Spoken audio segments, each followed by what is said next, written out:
അങ്ങോട്ട് സ്നേഹം കാണിച്ചിട്ടും പിണക്കം മാറുന്നില്ല. നമ്മൾ എത്ര പരിശ്രമിച്ചിട്ടും ഇങ്ങോട്ട് അടുക്കുന്നില്ല. അങ്ങനെയാണെങ്കിൽ അതിനാണ് പരിഹാരം വേണ്ടത്. അങ്ങോട്ട് മിണ്ടാൻ പരിഹാരത്തിന്റെ ആവശ്യമില്ലല്ലോ, നമ്മൾ ഡയറക്റ്റ് ആയിട്ട് പോയി മിണ്ടിയാ പോരെ. അങ്ങോട്ടും മിണ്ടിയിട്ട് ഇങ്ങോട്ട് മിണ്ടുന്നില്ല എങ്കിൽ ഒരുപാട് ആത്മീയ പരിഹാര മാർഗങ്ങൾ നമുക്ക് അവിടെ ചെയ്യാനുണ്ട്. അസ്മാഉൽ ഹുസ്നയുടെ പല ഇസ്മുകളും, പല രൂപത്തിലുള്ള പിണക്കങ്ങൾക്കും പല രൂപത്തിലുള്ള ഇസ്മുകളും പല എണ്ണം വെച്ച് നമുക്ക് ചെയ്യാനുണ്ട്.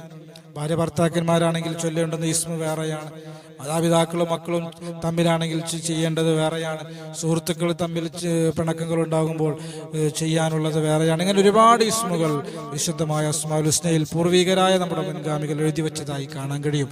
ഇൻഷാ അല്ലാഹ് കോമൺ ആയിട്ട് പിണക്കങ്ങൾ മാറിക്കിട്ടാൻ, അത് ആരുമായിട്ടുള്ള പിണക്കമാവട്ടെ, ഏറ്റവും കൂടുതൽ അധികരിപ്പിക്കേണ്ടുന്ന ഒരു ഇസ്മ, കുറച്ച് ഇസ്മുകൾ ഇങ്ങനെയാണ് നമ്മളത് ചൊല്ലേണ്ടത്. യാ അല്ലാഹു യാ റഹ്മാനു യാ റഹീമു യാ വദൂദ്.